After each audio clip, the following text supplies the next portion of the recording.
I feel very popular all of a sudden. So it is great to welcome you to this West Yorkshire Transport Committee meeting. Obviously in Bank Holiday Week, but everybody's still working, so it's nice to see the work rate in West Yorkshire. I'll just introduce myself, and then if we can go around the room, just introduce who everybody is. Because this is a brand new committee. This is the first meeting of the new committee. If you're new to this, welcome. If you come back, welcome back. And it is great to have a really good representation across West Yorkshire. We've got portfolio holders for transport here, we've got bus engagement leads here, and we've got members here from across West Yorkshire representing their constituents and bringing those grassroots opinions into this room and right to the decision-making body. So great to have you here. So apologies for absence. Any apologies? Apologies for absence have been received from Councillor Neil Buckley and Councillor Jacob Williamson. Lovely. Declaration of disclosable pecuniary interest. Anybody got any? No, none declared. Exempt information. I don't think we have any exempt information today, so we won't be needing that. Minutes of the meeting of the Transport Committee held on 24th of May. Those have been circulated with these papers. Are there any comments, questions on those? Well done, Chair. Thank you very much. I'm happy to second that. All those in favour, please show. That is carried. Those are recorded as a correct report of that meeting. And then firstly, on to the substantive item, we're going to governance arrangements. So before we do that, though, we're going to introduce ourselves. So I'm Susan Hinchcliffe, I'm leader of Bradford, I'm chair of West Yorkshire Transport. Who are you? Adam Hunt, committee support. Eric Firth, Kirklees, and Deputy Chair for Rail. Peter Carlisle, Councillor in Leeds, but here is Deputy Chair with responsibility for bus and active travel. Councillor Matthew McLaughlin from Kirklees, I'm the Transport Engagement Lead. Councillor Raymond Jones, Councillor from Leeds, representing Horsforth. Joe Atkinson, Councillor on Calderdale Council for Hippodham and Wycliffe Ward. Councillor Tony Wells from Castleford, Wakefield Council. Councillor Chris Still from Brantford Council. Councillor Sarah Courtney, I'm lead member for Regeneration and Transport. Councillor Adele Ray from Leeds. Councillor Matthew Morley, Cabinet Member Planning, Transportation Highways, Wakefield Council.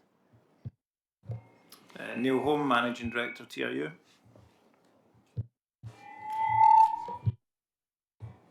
Hi, Chris Jackson, Managing Director at Transpennine Express. Good afternoon, Darren Alsop, Northern Trains. Hi, good afternoon, Brandon Jones, representing First Bus. Afternoon, Kim Kane, Area Director at Arriva. Paul Turner, Commercial Director, Transdev. Andrew McGuinness, CPT, the trade body and chair of Bowie Operators Association. Councillor Andrew Lye, Bradford Council. Councillor Jonathan Pride, Deputy Leader of Leeds and Portfolio Holder for Transport. Councillor Mo Crook, Deputy Leader of Kirklees and Portfolio Holder for Transport. Councillor Andrew Quinnick, Kirklees Councillor. I have been a member of the Passenger Transport Authority, so that was quite a long time ago. But, so in that sense, I suppose I'm coming back. Councillor Annie Maloney, also from Leeds, I'm Transport Engagement Lead. Councillor Joe Wheatley, Bradford. Councillor Katie Kimber, Engagement Lead. Councillor Caroline Firth, Bradford Council and Engagement Lead. Hello, I'm Helen Elton, Head of Transport Policy at West Yorkshire Combined Authority. Hello, I'm Patrick Bowes, Head of Research and Intelligence at West Yorkshire Combined Authority. Good afternoon, Dave Haskins, Interim Director, Passenger Experience and Assets, Combined Authority. And I'm Simon Warburton, Executive Director for Transport. Thank you for that. So from that, I pick up that actually the operators are going to struggle because they're all howling at the moment in terms of their microphones. So if we could sort that out by the time we do that paper, that'd be really good. I don't know how we do that, but magically we can do that. That'd be super. So we're going to go on the first item, which is the governance arrangements. Who's going to talk about that? Over to you, Sam Warburton. Thank you, Chair. This report sets out the arrangements for the committee which were brought to the annual meeting of the Combined Authority on the 20th of June. In the report and appended in full detail, we've set out the membership of the committee. We've set out the dates of future meetings and also those members of the committee who have been agreed to represent West Yorkshire on a number of outside bodies, a number of Transport for the North committees in particular, in addition to the consortium of East Coast Mainline authorities. Okay, thank you very much. And these are for noting really around the approval. They went through the Combined Authority for approval, but has anybody got any questions or comments on this paper? No? In that case, we'll march on to the next three papers, which we're going to we're going to do these three, 6 Transport Survey headlines, Passenger Experience Report Bus, and Developing the West Yorkshire Bus Network. We're going to take these as 3 papers in their entirety. Then we'll go to the operators, and then we'll open to questions if that's okay. It's probably a more efficient use of the meeting because we've only got 2 hours as it is. So, who's going to present on number 6 Transport Survey headline? I will present. Over to you. Good afternoon. So this item 6 sort of paper presentation summarises the results that are in the paper in your pack, where the information is provided on the West Yorkshire results from the transport focused your bus journey, and also the public perceptions of transport survey, which is a regular survey which is undertaken by the Combined Authority for the last 20 years that looks at passenger experience across the public transport offer, from train, rail, bus, and allows us to look at mode choice and allows us to look at characteristics of those using the network as well. So the first couple of slides, the pack, I should point out, that you've got contains the full results from the Transport Focus survey. So those are the results for West Yorkshire. And it also contains a sort of a more detailed pack for the public perceptions of transport survey. So this short presentation I'm going to go through just steps you through some of the key results. So firstly, this focuses on the sort of key results from the Transport Focus survey, Your Next Bus Journey. And it sort of just looks at, in West Yorkshire, sort of some of the key elements of the passenger experience and sort of overall ranking and satisfaction. And you can see here that the bar chart compares with the average in West Yorkshire for the urban equivalents in England and the England average. You should point out that that England average does not include London, so that's everywhere, the 34 ITAs outside of London. And its sort of key takeaways, I think, from that is to reflect on the overall satisfaction score at 73%. Details of the Transport Focus survey and its methodology are included in the pack, but this is a survey that's conducted on bus, and these are interviews with passengers face to face and it differs from the survey, the public perception transport survey, which is a telephone survey. So just point that one out. And you can see here, so there's a great deal of sort of variation in some of those scores. So for instance, overall satisfaction at 73%, and then length of time waiting for the bus is rated at 61% of respondents. So there is a certain amount of variation, but with that slide, you can see the comparison with the England average there. So moving on to the next slide. This slide's a little bit busier, but again, it just sort of focuses you in on some of the different aspects of that passenger experience. Sort of it's worth sort of flagging up here that ratings of different elements of passenger experience suggest that coverage of the network and the range of ticketing options scores the highest. So if you look at that, under the bar chart's a little bit busy, at 76% and 73% sort of respectively, and compare reasonably well with sort of the urban and English average. Reliability of services, though, as I mentioned there, does have the lowest rating at 40%, and as you can see in that slide, it's the lowest in England in terms of sort of a comparison with other ITA areas. It's worth flagging out as well, the cost of bus fares in West Yorkshire compares well with the England average at 67%. So I think that's a notable difference, and we're seeing that as well in the public perceptions of transport survey, where people are reporting that increased sort of satisfaction with the value for money for bus ticketing as well. So there are a number of survey sources are pointing that one out in West Yorkshire. So I would point out there's a lot more detail in your pack around the results. There's an awful lot of insight in the full West Yorkshire report for Transport Focus.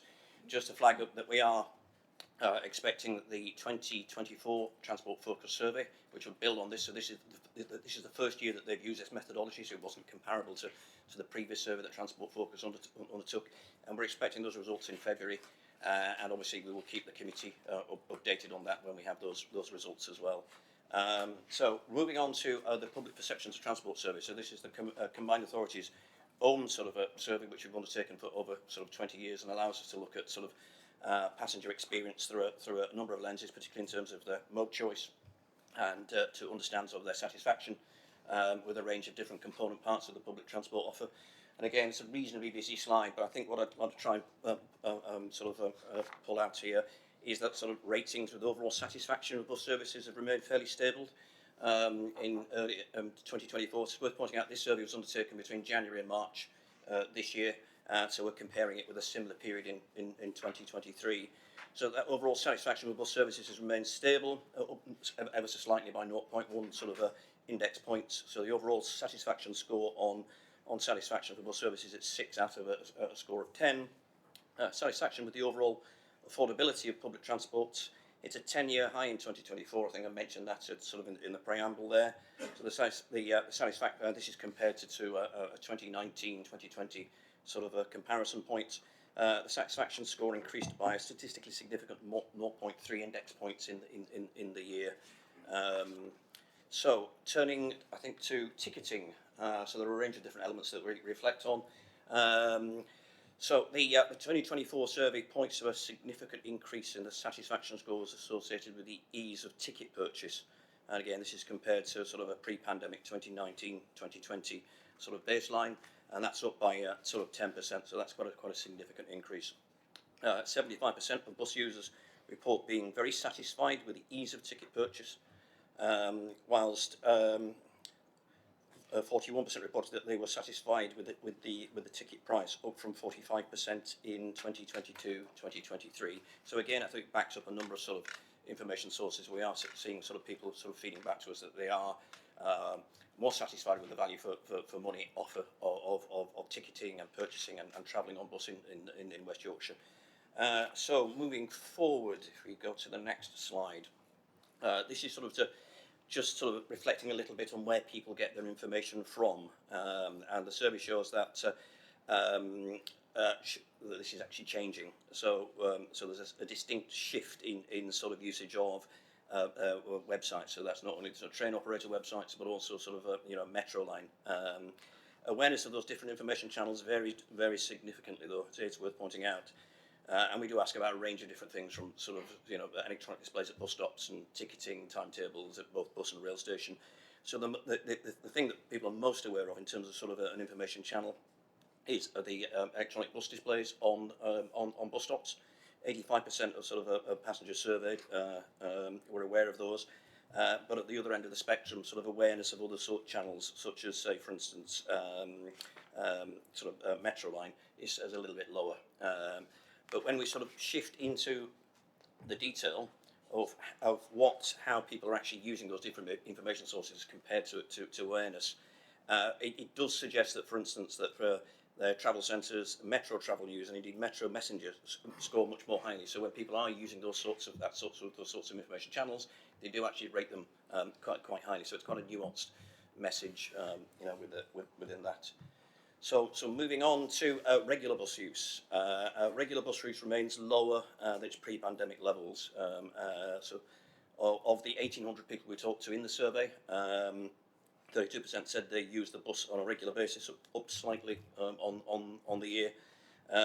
It's worth pointing out as well, I'm just sort of picking one or two highlights here. There's a great deal more information in the slide pack with the paper. There's a significant gap in that regular bus usage between the sort of deprived and the most deprived and least deprived areas, at 38% and 28% respectively. So those in the most deprived areas rely much more heavily and use the bus much more regularly. I think most of them probably know that. This survey gives us the empirical insight to confirm that. And in the year, that's widened ever so slightly as well. So that's sort of that despite reliance on bus between the least deprived and most deprived areas, that's actually widened a bit in the year. So turning to personal safety on buses, this varies significantly across day and night. in terms of sort of use across all groups and all cohorts. It's worth pointing out female passengers report the lowest confidence scores when using the bus at nights, 41% compared to 68% for men, and that sort of continues a trend that we've seen over the last 2 or 3 years. Leading on to that, antisocial behaviour and fear of crime affects mode choice and travel behaviour. 41% of female passengers report using a taxi instead of bus or train in order to avoid antisocial behaviour or crime. With this effect even higher for younger female passengers, it rises to 54% for that group. So those are sort of the key headlines from both surveys. Very potted insight, but the actual report itself contains an awful lot of information. And hand back to Councillor Inchfield. Thank you, and I know a lot of us have read and digested that data quite a lot already, and I think we've got lots of questions. So I want to move on to Dave to go through the next presentation. Okay, I'll talk you through item 7, which is passenger experience report on bus. I'll give a brief overview of the content of the report rather than go through it wholesale. The report does a report on the ongoing closure of Bradford Interchange bus station, as well as giving an overview of the work we've been doing in recent years and forthcoming activity around bus stations in general and the refurbishment and rebuilding work we've been doing around those. There's also wider information around bus performance, bus network changes, and a number of initiatives that we are putting in place to benefit bus passengers at present. So to talk you through on the bus station side, the Combined Authority own and manage 24 bus stations on site, a combination of staffed and unstaffed bus stations. There's projects in development which I'll touch on in a minute in Dewsbury, Huddersfield and Hecton Dwight in particular, plus of course the work I previously reported around Leeds bus station and enhancements around the roof. The report highlights work that we undertake in respect to the bus stations around condition surveys, health and safety inspections, planned maintenance, all with the intention, the primary goal actually, to comply with statutory regulations and health and safety obligations as an authority. Moving on in terms of Bradford Interchange specifically, since the last committee meeting in May, a further update was provided to the Combined Authority in June at its meeting, and links are provided in the report to the information that was set out there. The report, in simple terms, provided an overview of the current position, discussing historic maintenance and investment in the facility, but also talks about the current arrangements that are in place for transport users and the proposed next steps. Particularly highlighted in terms of the next steps is the fact that we will be presenting options to the September meeting of the Combined Authority around the way forward for Bradford Interchange as a result of ongoing work that's been in train since the spring. We can report, as I think has been reported through the press as well, that a project is currently underway to reopen what I would call the lower concourse. That's the main entrance to Bradford Interchange, and that will be ahead of the City of Culture of 2025, but with an intention to provide improved rail station access, as well as we're doing wider work around developing an alternative bus station facility. That's for the eventuality that the main bus station may not open, or actually that it may only have a finite operational life remaining. So in 314 it sets out over the coming months the key milestones working towards that reopening of the lower concourse, which I won't work through, but we're certainly on track as things stand a couple of months into the work to fulfil those requirements there. Moving on, I touched on the fact that we have a lot of work we do around bus stations. In 315 we set out the costs of running the bus stations as set against the income we receive at bus stations, which demonstrates a gap that's there through revenue budgets. We also have capital budgets, as I've already alluded to, for the recently reopened multi-million-pound Halifax bus station, which has received very positive reviews from users to date. And indeed, we're using the lessons learned from this project to apply to these future schemes as set out in the report. Moving on to Leeds bus station, that underwent a £6 million plus refurbishment in September 2022. It was recognised at the time that the roof was a challenge, and some remedial works were undertaken on the roof, as has been previously reported, which ultimately proved as anyone who's been to the bus station, unfortunately, to not succeeded, and we have a series of measures in place to ensure the safety of passengers in the interim. But we've got 2 projects in train. One is a full replacement of the roof, but ahead of that we are doing some further remedial works to ensure, as much as is possible, that we won't, through the winter months, have a repeat of what we've experienced over the last year or 2 at the bus station in terms of water ingress. In terms of Dewsbury bus station, there's a comprehensive refurbishment of the existing asset. The project is underway, and we'll be planning to start on site in the winter months of 2024, so that's not too far away. Huddersfield bus station, again a comprehensive refurbishment scheme together with a new entrance canopy and enhanced public realm. That will be quite a change to Huddersfield bus station when it's done. That is due to start on site a few months behind in summer 2025, so work is well advanced and the design's there. And the final one around the bus stations is work that's going on at Heckmondwike at the moment around the bus hub, where the existing site of the bus hub is being developed for a new drive-in reverse-out bus station. And again, the work is estimated to be complete by summer 2025. So I think it's fair to say there's some very good progress being made. And I think going back to Bradford Interchange, we'll be reporting in due course around our proposals and findings from the work we've been undertaking. Moving on to the bus network and bus operations itself, weekday patronage in July was still, as I think Patrick just reported, below pandemic levels, slightly up on 2023. It's a similar picture weekends and weekdays as well. Overall, we're a couple of percentage points up on where we were in a similar week of last year in terms of passenger usage. Notwithstanding that, there has been an overall long-term decline in bus use, as you can see from the figures in 341.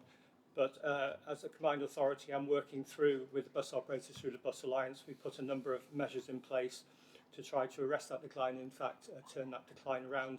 I think, as can be seen in the last year, there has been a small increase there, which is positive news.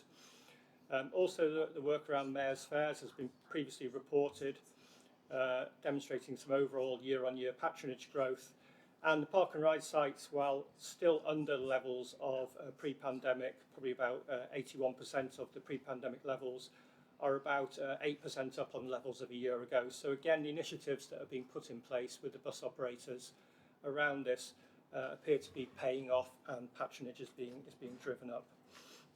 In terms of network performance, following on from the work Patrick presented around the surveys, there's work ongoing through the Bus Alliance in terms of the major bus operators around punctuality and reliability.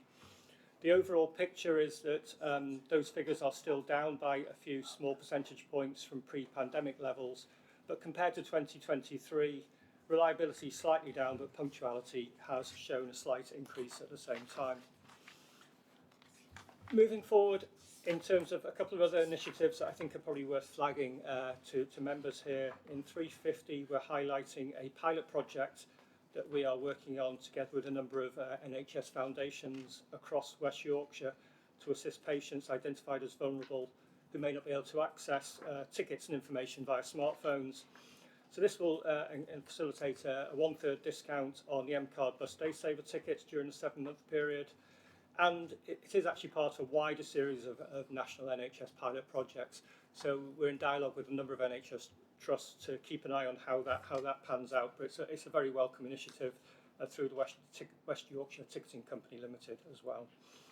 In terms of moving on, in terms of inclusive travel as well, highlighting in 353 onwards that the critical area to support and ensure the offer around blind and disabled bus pass applications is efficient and effective moving forward. The processing of all of these passes has now been moved from the district councils in-house as a one-stop shop with the West Yorkshire Combined Authority from October. It'll still provide the same offer as was the case previously, but the intention is to provide a more consistent level of service and to speed up overall processing times and reduce booking backlogs that we've been experiencing. And there's a small financial saving that's associated with that as well. Moving forward through the report, I'm not too far from the end now, I don't think. In terms of network developments, 357 highlights a number of initiatives in terms of bus service improvements that have been funded through BSIP enhancements. There are wider service changes as well, so timing changes and routing changes, which have ensured that there's improvements to service and punctuality and reliability, which should be coming through over time across all districts. And finally, to draw attention to some marketing campaigns in 360 and 361, both around ticketing, which has taken place both over the summer period, focused on leisure travel, and also as we move into the new school year to promote under-19s ticketing and back-to-school activity as well. And an interesting campaign around concessionary fare passes, raising awareness of the benefits of the senior pass, with wider social benefits there around combating isolation, trying to encourage renewals and applications online. So there's quite a lot to go at in that report, and hopefully there'll be some questions that for myself or for the bus operators that we can talk through following the next report. Thank you. Thank you very much, Dave. And then Helen Ellerton on the developing the West Yorkshire Bus Network. Thank you very much. Okay, I'll not pick out the bits that repeat what Dave has just said, but I'll add to that conversation. Okay, so what this paper is specifically looking at is the bus service improvement plan funding, and just kind of where we are and what that means between now and working towards franchising and a little bit beyond. So the first kind of section of this paper is really focusing on kind of the funding side of that, and particularly it's the network's direct kind of relationship with the funding for fares through this. You'll be aware, as we've reported previously in Transport Committee, that we've been, to keep us in line with the national programme, we've had to keep our fare at £2, and that the national scheme runs to the end of this year. As a result of this has cost us more money than we anticipated when we established the programme, and therefore we've had to take some money out of the network pot to be able to, and other pots, particularly the network pot, to be able to fund the gap in the fares. We are currently in discussions with government about what happens next after December, so starting in January, and where they are just with the national scheme as well. The paper also then moves on to the network side of this and sort of sets out the BSIP funded services that we've done to date, which Dave has picked up, and that we currently have £10 million worth of unallocated BSIP funding for services. This currently needs to be spent by March 2026, which is the terms in agreement of the BSIP funding with DFT, and then further spend obviously on services around this. Obviously, network viability and deliverability are obviously key to make sure we can spend the network funding in the right way across the piece.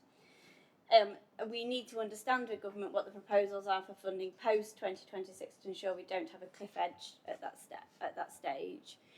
So then the paper sort of goes on to talk about to sort of set out how we talk about the network position and the bus network as we are, but going forward. And in the way we're seeing it here, which sort of frames what I've just said, is around kind of the short term being very much around stabilisation, the next phase being around movement to sort of transition to franchising, and then beyond that around that network development. So what we're asking here is just the Transport Committee to note kind of how we're currently viewing the bus network and how it relates into the piece around the mayor's fares. Lovely, thank you very much. So there's a lot there. I'll just go to just short remarks, open remarks, if we can, from first Arriva and Transdev, because I know there's lots of people wanting to ask questions. So if we can just keep it brief, please, in the initial, I'm sure the questions will come up. Hi, good afternoon, everyone. Hopefully that's a little bit clearer. Some short remarks. First of all, I think certainly since we were last here, we've worked very hard on our recruitment position, and that's had a direct impact on reliability. So we are, as a business, now fully staffed, and that's working closely with both the combined authority in projects like Route to Success, but it's also just a review of our recruitment and retention programme as well. So that's been a positive in terms of how we've been able to impact reliability. Secondly, decarbonisation. There's been a significant progress on that. Our Bramley depot is now 50% electric. Our West Yorkshire fleet is now at over 90% Euro 6 or better. We've clearly got much more to do, but it's certainly progress. I'd also just like to add, we're also working with Wrightbus on a project called New Power, which will convert diesel buses to electric buses as well. So that's a rollout that we're looking to make across West Yorkshire. And then lastly on decarb, we're also now looking at business-to-business opportunities for third parties to use the charging facilities at our depots as well. Thirdly, bus use. I do appreciate the points that Dave's been making about passenger usage. There are some very positive examples though across West Yorkshire, particularly in Leeds, where we've got over 6% growth. And we talked about the park and rides, but there are also other growth areas as well. And we do recognise there are some challenges, particularly around Bradford patronage at the moment. We're working closely with the combined authority, particularly around resource and communication to the public to help encourage bus use. And then lastly on service changes, I just wanted to add that we are introducing our first 24/7 service on the 72 between Leeds and Bradford next month as well. So that's a very positive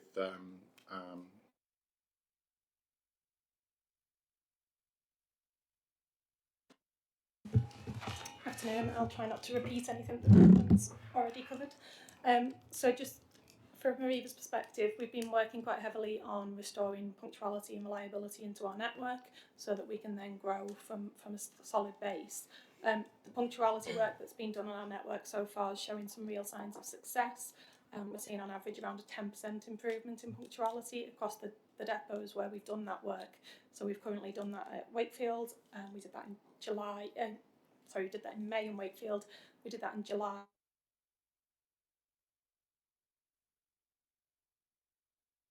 I'll carry on. We've got some further work coming in for those depots in September as well, and we'll continue that on the rest of our network, but we are making real progress in that regard.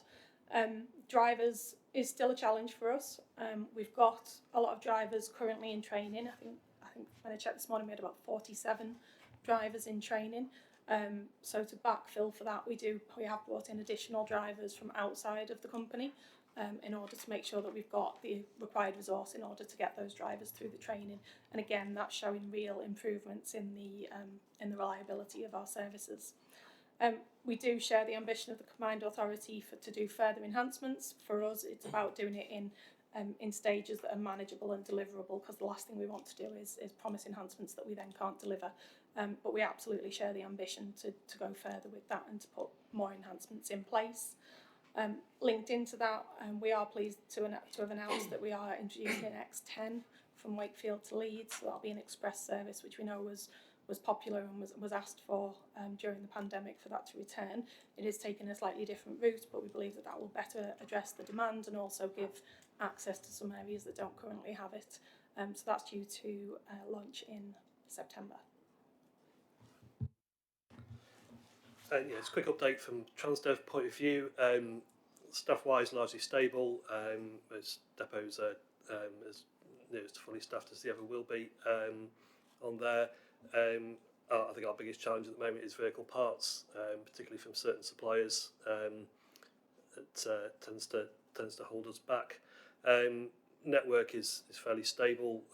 We did a number of changes earlier in the year for punctuality reasons, a bit like Kim has explained, particularly in Bradford area, which have delivered the punctuality we need. Unfortunately, at the expense of slowing down the journey time in some cases. But that is where we are. Decarbonisation, our depot at Harrogate, which serves the Leeds market, is now fully installed with chargers. It just needs some buses. So the same people who are not very good at supplying parts aren't that good at supplying buses on time either. But we hope to have the vehicles in there, which will be serving the Wetherby area in the next few weeks, touch wood. And Bradford's will follow early in 2025. The electrification of that depot is well advanced, which is quite challenging given it was built 60 years ago for vehicles that are a lot smaller and a lot less electric than these are. And we've also got a batch of 15 hybrid buses coming in, which were based in Bradford but cover both Bradford and Leeds services to the airport, which all things being equal should be in with us November, December. Other than that, at the moment the focus is getting ready for everybody to go back to school in the next couple of weeks. Seen as the summer, I think, has been and gone on there, so that's broadly it from us.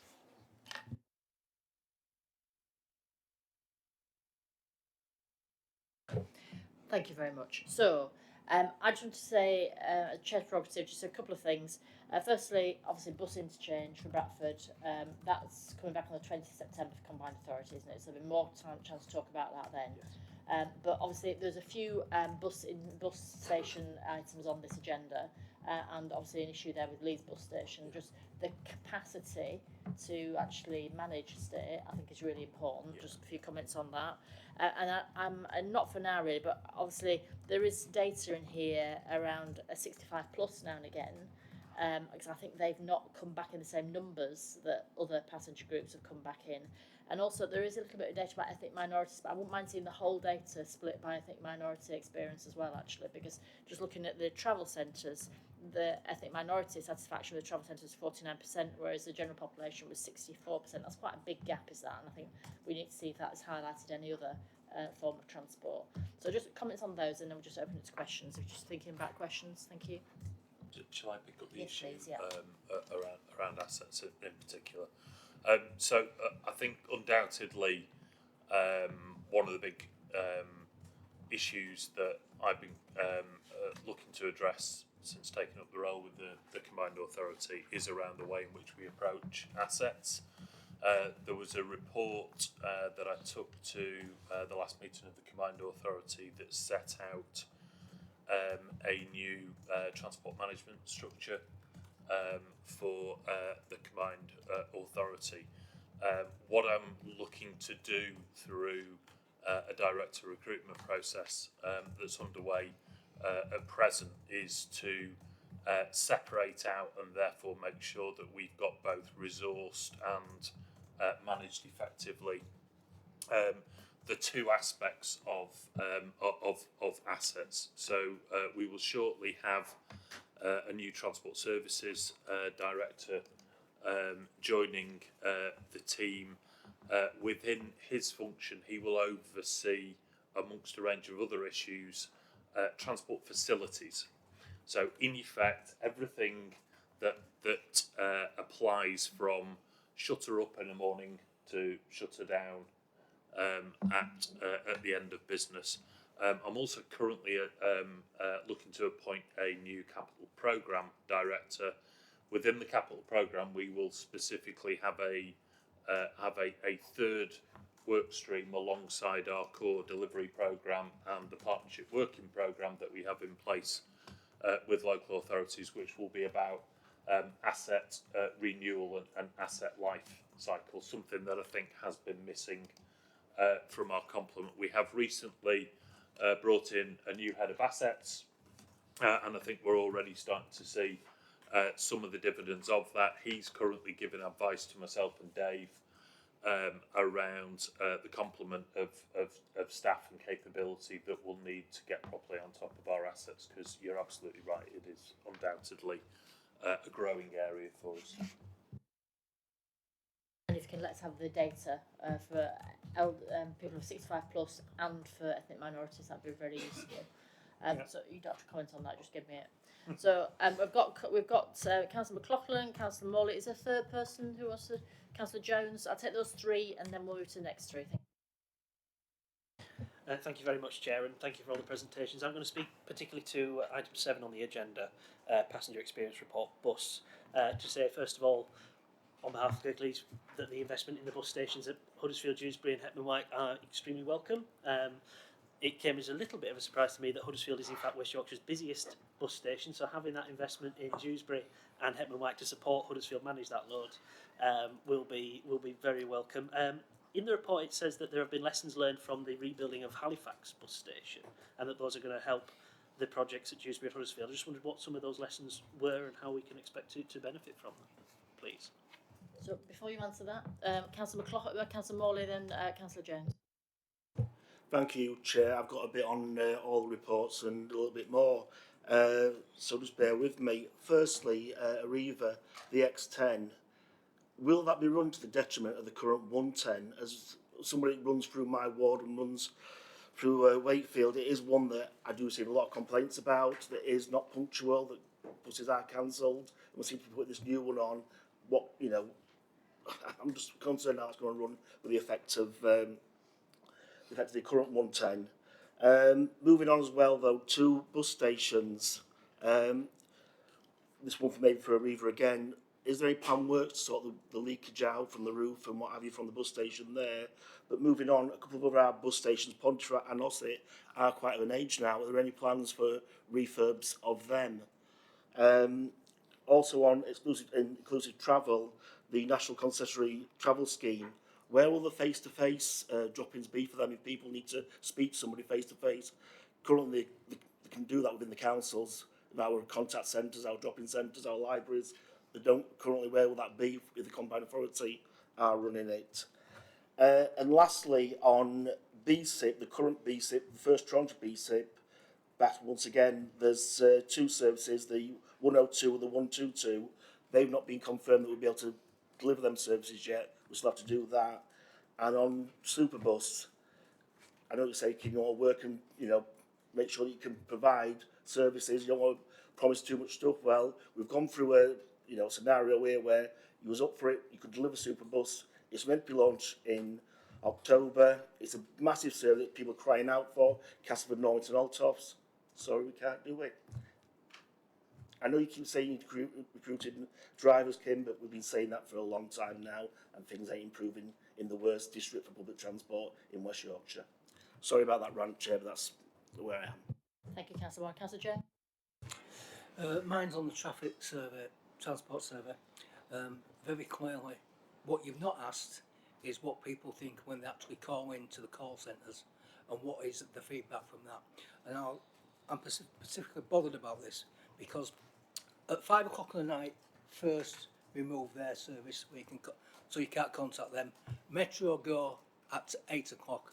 So if your last bus does not turn up at 10:30, who do you contact? This particularly affects older people who are vulnerable and women. This is not acceptable to me. And I have had the experience where I've been left 5 miles from home where I've had to walk home because I didn't have my credit card with me. So I really want to know why this is acceptable, why this has been allowed to carry on. To be honest, first on this, I rang up on Friday, by the way, to check my facts, which I had the pleasure of waiting 40 minutes for a response, by the way, on answering the phone. And I got the classic thing from first, which has been there for the last 10 years, where we're very busy today. We're very busy every day. And Brandon, if you care to look through his email, you'll see an email from me that says, I think you might need some more staff. And that's 5 years ago. So nothing's changed. The other point I would make is that on recruitment and retention, basically. Recruitment, you've been telling me for the last 8 years that you haven't got enough drivers, and I don't see any difference now. Now, to be absolutely honest, I think one of the problems you have is because you haven't been able to run a reliable services that people have chosen to drive cars, which adds to the congestion, it also adds to the pollution of our cities. And I think there's a real issue there. You may have addressed the electric vehicles, but to be absolutely honest, what you've not done is you've not addressed the reliability. Thank you. Thank you. So, do you want to take those questions? Who wants to take those? I'll need to go to Arriva for some for Councillor Morley. Dave? I'll take the lessons learned one first, if that's okay, around Halifax bus station. I mean, I haven't got a full list in front of me of all the lessons learned we got from that, but it's fair to say that every single project we do, things go well and things don't always go well. And Halifax bus station was also the first new major bus station for some time. We had quite a number of issues that I've been made aware of around how we plan, particularly if I give an example of the transition of having a live bus operation with buses moving around it while we are refurbing a bus station, and that presented quite a number of challenges in terms of the phasing we had and how we do it, and they are going to be absolutely transferable in terms of what we do in Huddersfield and Dewsbury to minimise both the impact on the travelling public, but also to ease any potential disquiet from bus operators, because it is an operational challenge for bus operators to do alternative service provision at times during construction. We've also had some interesting lessons learned around the challenges of making a bus station as environmentally friendly or net zero as possible with the green roof in Halifax. And that's presented challenges as well as being an overwhelming success. But I think there's quite a lot of experience that the project team have picked up in general, and as they move off the Halifax project, they'll be moving on, almost like a sausage machine, onto the next projects and be able to have that continuity and consistency of staff working on those projects with the lessons they've learned from it. They're the big wins as far as I'm concerned from Halifax. I'm sure there's plenty more. So who's going to take the recruitment question and about answering the phone after 8 o'clock in the evening? So I think I think there are some really important observations that you make, Councillor Jones, around how we provide the right support for travellers late into the evening. I know that there are some agreed arrangements in place through the customer charter. So what I'm going to suggest is that we take that away, just set out nice and clearly for members what arrangements are in place at the moment to support passengers into the evening, including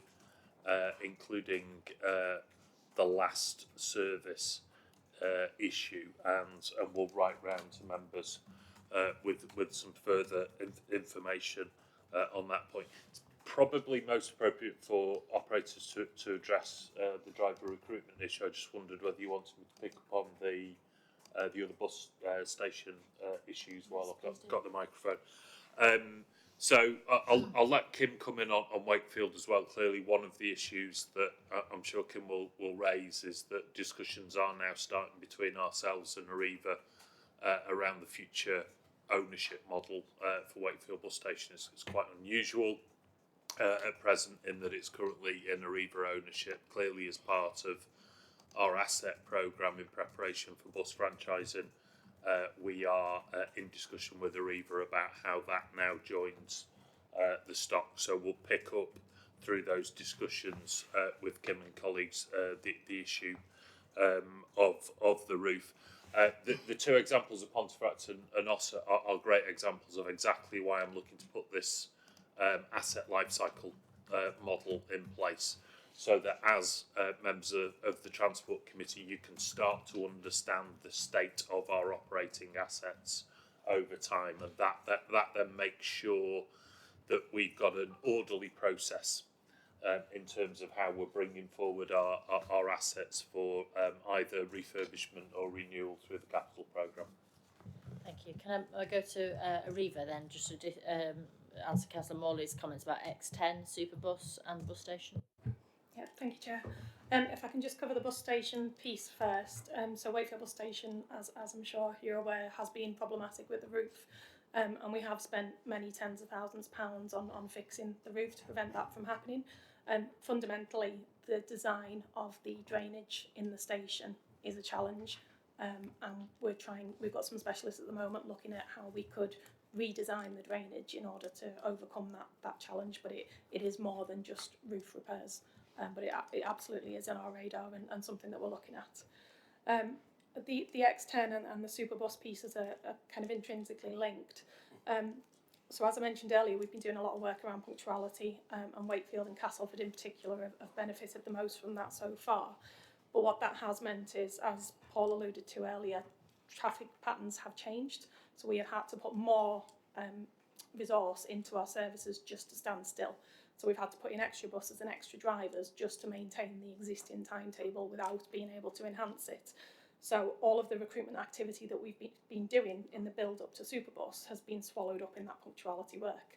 And you know, that's extra cost to us as a business, but it was necessary, and we had to move our punctuality forward. So that's why we were on track, but then once we'd done the punctuality work, that showed us that we had to reinvest that resource into the existing network before we enhance it. And that was a very considered decision. I've been absolutely clear with my team that we're not going to commit to enhancing our services when we can't deliver it. We will only commit to enhancing what we think we can deliver. And the X10 is one of those. In relation to the the detriment of the 110, as I'm sure you appreciate, Councillor Morley, the 110 is our busiest route in the whole of West Yorkshire. So essentially, if that service suffers as a result of any driver or vehicle shortages, in effect, we're shooting ourselves in the foot. It's our busiest service. It's the service that carries the most people and therefore generates the most revenue. So it is absolutely not in our interest for that service to be impacted. So yes, and I just want the driver recruitment thing as well. So the mayor personally has taken interest in that over the years, and it still seems to be an issue. So, you know, what are the operators doing about that? And obviously, the mayor, I'm sure, will help with a call for action. But what else is happening on that? Brandon, if you want to come in on that. Thank you, Chair. Yes, to specifically address that point and Councillor Jones' point about customer complaints, I'll just pick up the issue of recruitment first of all and retention. So I think as the committee will be aware, and many councillors have been in touch on this subject over recent years, when we exited COVID, that we had a significant issue across the sector, not just in West Yorkshire but across the UK. And I think operators, as well as First, have put significant effort into turning that round, and that's been done in partnership, as you say, Chair, with the combined authority. So I mentioned the Route to Success programme earlier. That has helped take people into a pre-interview process so that they get that opportunity for an interview with operators. And that has helped encourage numbers. We've also looked carefully at not just recruitment but retaining staff as well. So making sure that facilities are improved, making sure that shift patterns are reviewed so that we can retain as well as recruit. The other area particularly that we've been looking at is the apprenticeship programme as well, so reviewing that whole training process. So the whole end-to-end process for recruitment and retention, I think, has been reviewed, and I think that is reflected now in certainly some of our operators' performance in terms of being fully staffed now. But that we can't stop taking the foot off the gas there, because we've got to now make sure we can continue to recruit and retain and work together to attract people to the industry. And I think in addition to that, we're looking at increasing diversity so that more of our drivers reflect our travelling public as well, and that helps attract staff as well. So there are a lot of initiatives going on. We are taking extremely seriously and investing in the business. Lifelong learning centres, for example, with our partners at Unite the Union, are another area that we're looking to use to recruit and retain staff as well. So a lot of work's been done, and it is now demonstrating success, although we're not stopping that focus. Okay, just briefly, Kim. Yeah, I echo everything Brandon says entirely. Just one thing I would add to that is that our challenge isn't so much attracting people now, it's actually getting them through the training, so the licence acquisition. So we are engaged with 3 external providers to add capacity on top of our own internal provider to get more people through that funnel process as soon as we can. At the minute, people who we're offering jobs to can't start until October because of that training backlog. So that's our biggest challenge at the moment. It's interesting. I mean, if we can, the operator person. Sorry, I forgot your name. Sorry. Thank you, Chair. So Brandon covered Route to Success, and again, just to echo that the Mayor has been a great supporter of that. That's across much of the north of England now, and that's started here in West Yorkshire. What I would say for us at CBT as the trade body, we collate shortage figures on behalf of the whole industry and liaise with DFT. So outside of London, that's below 5% now. But just on the process point, Kim mentioned, there is issues around that process, so i.e.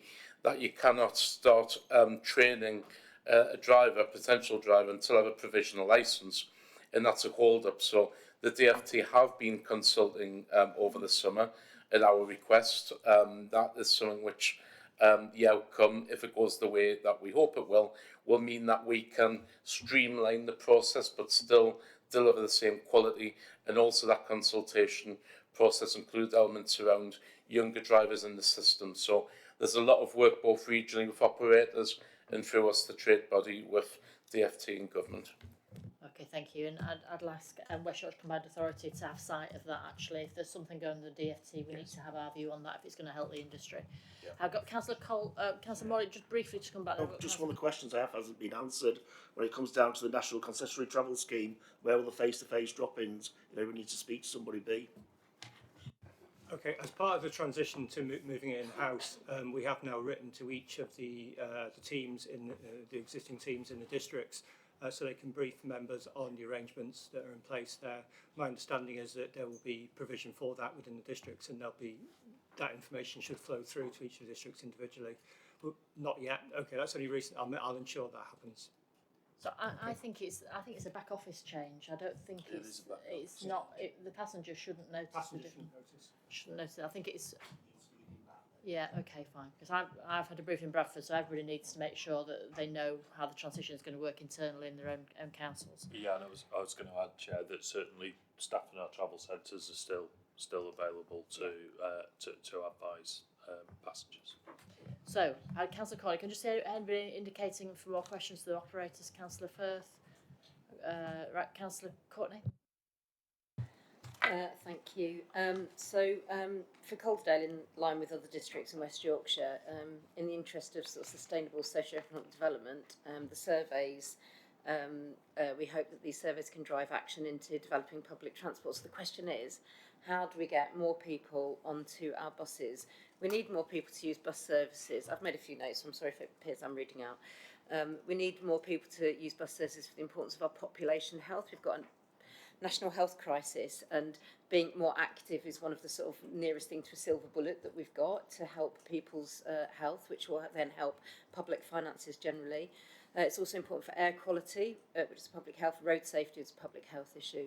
We also need to reduce carbon emissions, and as a major driver for economic growth, we know that people using public transport is really important. We've got fewer people commuting by public transport in West Yorkshire. I think it's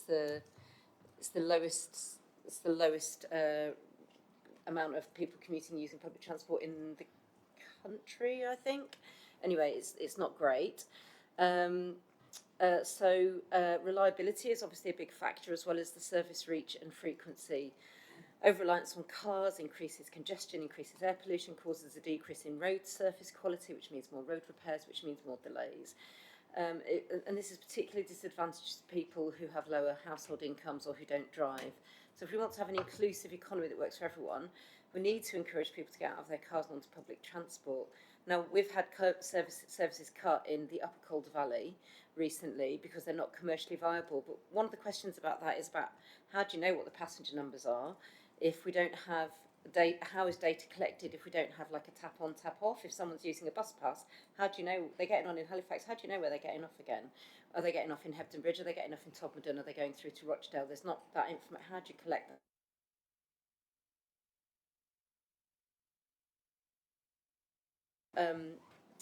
Tap on, tap off, or having, so between all of you as bus companies, can you work, have you got plans to work together, including with services that cross transport authority borders? Because cross-barrier, cross-ticketing, cross-authority ticketing would also help.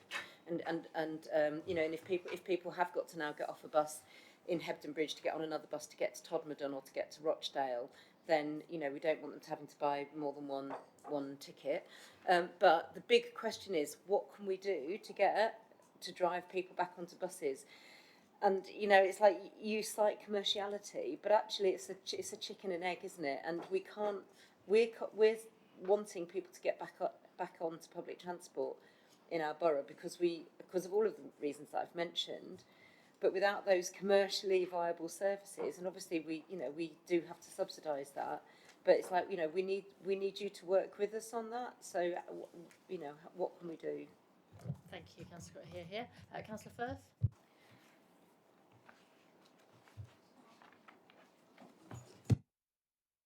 Thank you. This is relevant to operators and to WAG. I've got a couple of questions. So first is the data shows that we've got more electronic displays than other regions, yet satisfaction scores are falling. So why do we think that is? And does it mean that electronic time displays aren't fit for purpose in West Yorkshire? And my other sort of question and comments is around safety of women. Obviously the stats are horrific and women don't feel safe using public transport at night. So I know from the report that we're going to look more closely into this, but we need to find out if it's perception or fact and look at crime figures. But what are WICA, the police operators and other authorities going to do about this? And how are we capturing specific concerns from women? Because that data is not qualitative. And are we working on these issues? And crucially, are we putting in interventions and who's paying? Because if we're just asking the questions and not got the money to pay for those interventions, what is the point of doing the work? So we have to have the budget between us to make this better for women because we're disenfranchised. Can all the data be broken down by gender and ethnicity to try and understand it better? So I see that access to a car isn't gender specific that I could see in the pack, and we know generally that women have less chance of access to cars than men across the whole of society. And my final point is that the teams doing these deep dives, when I look around this room, women and ethnic minorities are underrepresented, and without being rude, we don't want white men making policy and assumptions, because you can listen and hear but you don't understand. So we need people who are working on these policies that actually get it to implement them as well.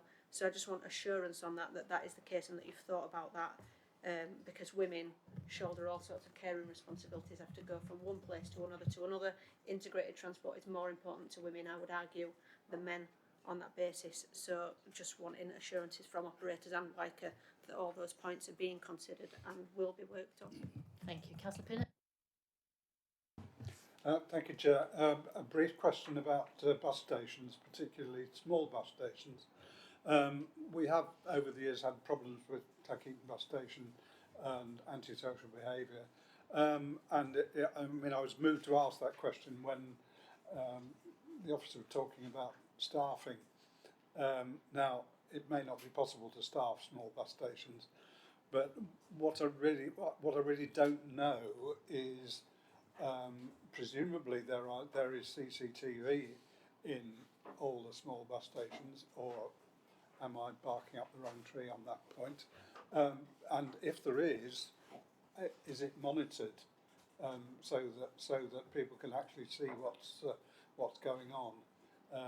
Because I don't know about other small bus stations, but certainly we have had an issue along those lines. The other point I wanted to make is what I think is a very good news story. I was going to talk to the Arriva representative afterwards, but this concerns buses between Clackheaton and Huddersfield. Something I've been going on about ever since I've been on the council on Kirklees, for various reasons. The route used to go, or is at the moment going, through Robert Town and goes via Kirkheaton, believe it or not, to get to Huddersfield, which personally I think was a rather long-winded route. Arriva are now proposing to extend the 254 route from Clackheaton to Brickhouse to Huddersfield, which will and increase the frequency. And I want to offer 3 cheers or even more cheers for that, because we're both part of the same authority, and you would think it would be useful to have a frequent and reliable, I hope, bus service between the 2 parts of it, so that people, for example, there are people in Clackheaton whose children go to Greenhead College in Huddersfield who can't very easily get there.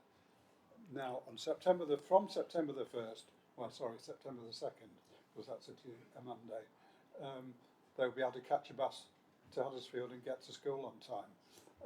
So I want to offer a big cheer for that.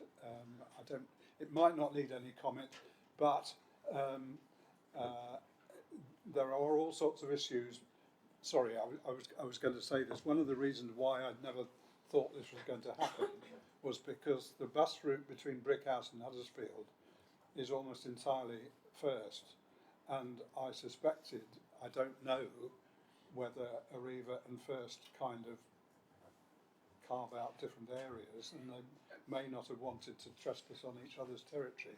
I could be totally wrong on that, but if it produces a frequent service between Cleckheaton and Huddersfield, and incidentally also between Brickhouse and Huddersfield, then I'm going to be very happy. Okay, so we'll take that as a note of praise for Arriva there, and I'll just concentrate on your question about antisocial behaviour and bus station CCTV. So I'm going to go first of all to Helen actually to tell us about how to increase patronage. That is obviously that is the exam question I think that Councillor Courtney was getting at, and obviously BSIP is very much part of that. But just to briefly sort of address that question. Fine, thank you. And I think there's a number of things which we're doing at the moment around looking at how we can ultimately increase patronage, and the broader area on there is around the local transport plan and just kind of how we can make sure that our policy environment makes the bus more attractive to use, and kind of how people can feel that is part of a transport network that they want to use. And as you rightly noted, the bus is part of is kind of a core part of our public transport offer, but it's the main part of our public transport offer, and so it is something that we really do need to focus on to be able to increase that area. Aside from that, we are obviously delivering BSIP, and as we've talked about previously, we are delivering one of the largest BSIP settlements for the country, and a big area of that is around making the bus more accessible on a fare basis, but also on the network side. So there's some things we're doing, but crucially it's around that wider policy environment and how we make sure that the bus is situated within that integrated transport network. So that we could do a whole meeting on that, but I think we'll just go on to cross border. Dave, do you want to say about the cross border element? That people, how do we make it possible for people to go cross border in terms of the fare network that is just West Yorkshire? We have been working closely through the West Yorkshire Ticketing Company Limited to establish where the opportunity does exist. In particular, I think with Transdev as a good example, where when we do have services which cross into other surrounding areas. I think the challenge is how far into those surrounding areas the cross-border initiatives need to go, and I think Paul may be better placed than me to talk about that in a minute, if at risk of putting Paul a little bit on the spot there. I think Transdev wanted to come in actually. Transdev. Yeah, I was going to say something else, but yeah, just on that one first. We do provide link between one of the number of links between West Yorkshire and Greater Manchester. And yeah, sometimes we have to sort of recognise that people's travel patterns don't necessarily fit the boundaries, particularly in your area where some people resent what county they live in still as well, don't they?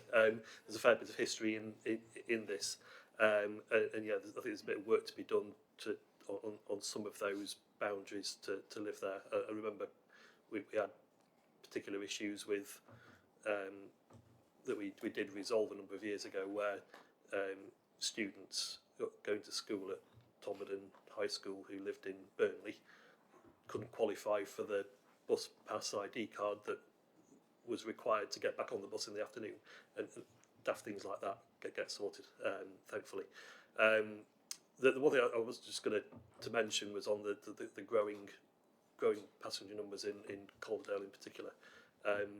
It was alluded to earlier that the new bus station is now open fully, and all services are in there. And this does present, after the summer holidays, the opportunity for us to start talking to people about the positivity of getting into Halifax again.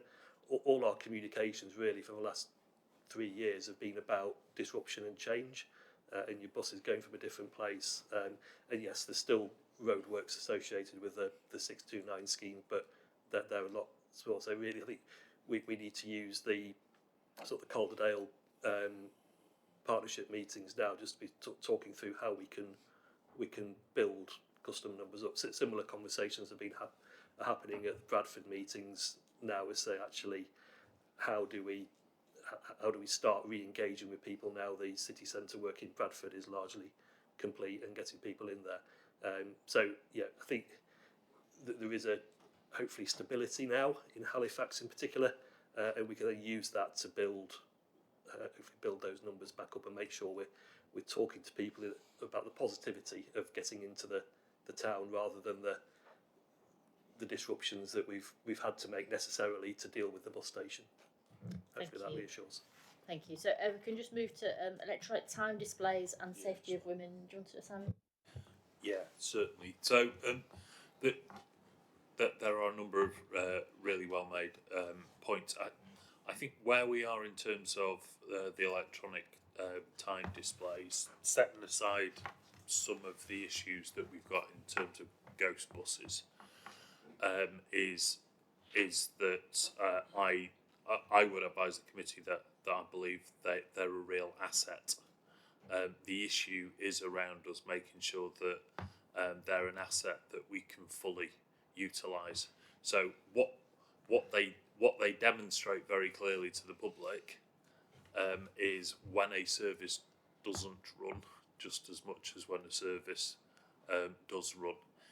And so the information system is only as good as the service that it represents. And I think the issue is about us getting the reliability into the service so that we can really capitalise on the electronic information system that's there, because otherwise it's at least partially redundant, isn't it, in terms of what we really want it to be able to achieve.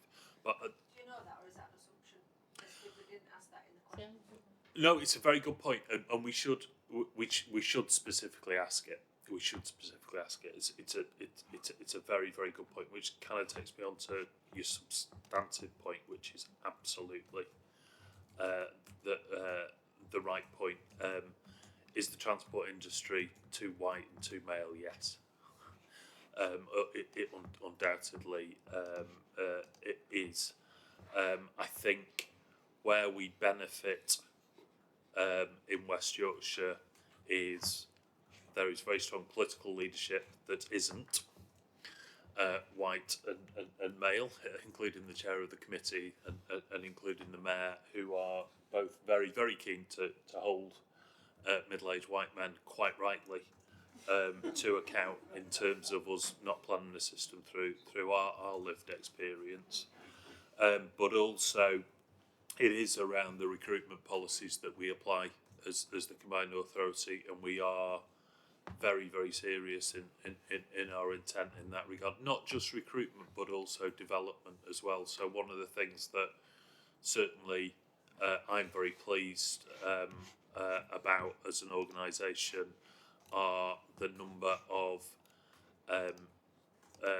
young talented women who we are promoting through the organisation, and who will definitely be the leaders of the organisation in the future, and that can only be a good thing. The other thing that I would stress is one of the very, very successful elements of BSIP is the introduction of the dedicated PCSO team that we've now got in place around the transport system, positively coordinated by a very talented young female colleague in the organisation, and one of the elements that we're very, very keen to make sure that we can secure a long-term revenue base for is the maintenance of that presence, because there's no doubt that a presence around the system is one of those elements that really helps to build confidence back into the system. Thank you. And then just the antisocial behaviour thing about bus stations. Yeah, leading on from Simon's point there, Councillor Pinnock raised a question about antisocial behaviour. Absolutely right. They are monitored by CCTV, and we do respond quickly to incidents as they arise. It's interesting, the link to the Safer Travel team, which Simon just referred to, supplemented with those PCSOs, which were funded through the Mayor's initiatives a year or so ago, fully trained up and operational. We deployed them across the whole of West Yorkshire. Also in recent months, we've appointed or created an additional 2 bus station manager posts, recognising the lack of resilience we both have within our team and existing bus stations, but also the need to have more roving bus station managers to keep a close eye on those more remote sites which are understaffed. And the CCTV is monitored as well, I think, in answer to your question. To pull it back to a real example of that, around this time last year, Arriva will be acutely aware of the issues we had at Ossett bus station, where the bus operator was quite rightly threatening to pull out of serving it due to levels of antisocial behaviour, due to a joint operation involving ourselves, PCSOs, and Arriva. We got it to the point where I think it was reported in the local press that crime had never been so low in Ossett generally in the following period. A little bit stretch maybe, but all the same, a successful operation, and we'll have no qualms about doing similar as it arises going forward.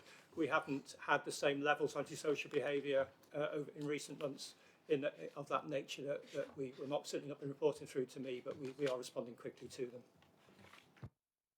Lovely. So I'm going to conclude the bus item. Councillor Cloughlin, very briefly, very brief question and very brief answer. Very, very brief question. Just a positive thing to say thank you to officers for listening to the conversation we had about the passenger charter last time and including the key performance indicator around accessibility. I think that's a welcome addition, and thank you for listening and doing that work. Oh, you don't have to answer that. I'll just take that, Dave. Quick whilst you're ahead. So that's good. So I've got the operators waving at me, and so can you make it very brief because we've got rail colleagues waiting patiently. Absolutely, thank you. Just one quick point for record: there is no carving of the bus market. It's actually illegal for us to do that, so I do feel the need to just make that very clear. I think is what she said. And I absolutely echo the Safer Travel Partnership. Have been really welcomed by both our customers and our staff, so thank you for that. The one thing I just did want to come back on was in relation to the comments about what more could this committee do to support the bus network and to support modal shift. We've got the fares initiatives. The operators are heavily working on reliability and punctuality in the background, but the one thing that makes the bus an attractive mode of transport is speed of journey, and that is something that this committee can directly influence regardless of what model the bus industry is operated under. That fundamentally has to be improved if you want to generate modal shift. Which means bus lanes and parking. Brendan. Thank you, Chair. Just very briefly, I fully agree with what Kim said there, and I think the survey results tell us that reliability and punctuality are focus areas for us. The report recommendation to set up the working group is really welcome, and there's also reference in there to sharing data. So as operators that want to fix these hotspot issues, where there is any need for further data or working more closely together, we'd absolutely welcome that opportunity to do that. Secondly, the customer complaints that Councillor Jones raised, I'll come back directly on those issues that you've raised specifically and answer those points. And on the violence against women and girls issue, there was a question about whether operators are supportive. Absolutely. There, in fact, is a combined operator agreement with the Confederation of Passenger Transport to address this, and it's a national issue that's actually being addressed at conference next week. And we're very hopeful that out of that will come procedures, processes and actions that will directly influence that issue, because we absolutely accept it's something we need to address. And on real-time displays, what Simon mentioned just briefly, although cancellations are a very small proportion of our service, thankfully, we do recognise that where there is a cancellation, we need to make sure that is absolutely on the real-time display. There's been a huge amount of work going into making sure that happens, both manually and through automation processes. And in fact, next month we're trialling an automation process that will make sure that there's a backup there for that manual intervention as well to improve that reliability. Thank you. Thank you. And I'll just bring in Councillor Carlisle, just obviously who leads on buses for us across West Yorkshire, just to end this item. Thank you. Brandon mentioned some of the bits I was going to actually, which was just to pull out, I guess it comes back to Councillor Courtney's question, a bit to Councillor Firth's as well, around from the survey, what we have got in this report that we're endorsing is the couple of points that we brought out that are the main, and Brandon mentioned it there really, in the reliability and punctuality. What you see throughout all those survey results is that if your bus didn't turn up, or if it wasn't on time, then that colours your whole view of the bus journey and the bus experience that you've had, and is the biggest bone of contention for passengers. So that's the thing we're really looking deeply into. We all have a part to play in that. We as councillors, as a part of the Highways Authority that look after the road network, but also then we've got operators with their driver issues and various other things to look through. So that's the thing that we're key to having a working group to identify exactly where those issues are coming in to solve. And the other point that's going into that is that point around safety of people on bus, especially women and girls, because there is obviously a huge number of people that are choosing not to use the bus network at the moment, and we can't afford to not have those passengers on the bus and to make sure everyone feels safe. So yeah, they're the key bits we're endorsing out of the survey, and I think they're the real key ones we want to work on. They're the more difficult bits to work on, but now's the time that we have to focus on those really. And that goes back to Councillor Jones' point about not being able to phone and be after 8 o'clock in the evening, doesn't it, really? We get to get the fundamentals right. So with that, obviously, most of the reports that we talked about are for noting, but as Councillor Carl says, that's the Transport Survey headlines does have some recommendations in 3.8 there. I'm happy to recommend those as Councillor Carlisle to second those. Can I see all those in favour, please show? Thank you very much, that is carried. So now we've had our rail colleagues waiting patiently. Thank you very much for your patience. We'll go to Passenger Experience Report Rail. Dave, do you want to just briefly outline this report as we've read it?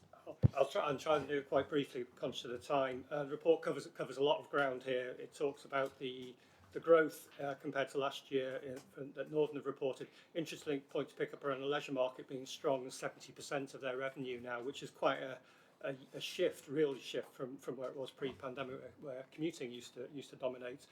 There have been, this is against the backdrop of service delivery issues around cancellation routes and suppressed demand and strikes as well over this period. Very positively, Transparent Express, a much overall improved position from this time last year. I think for June on June figures, it's probably about a third up on where it was.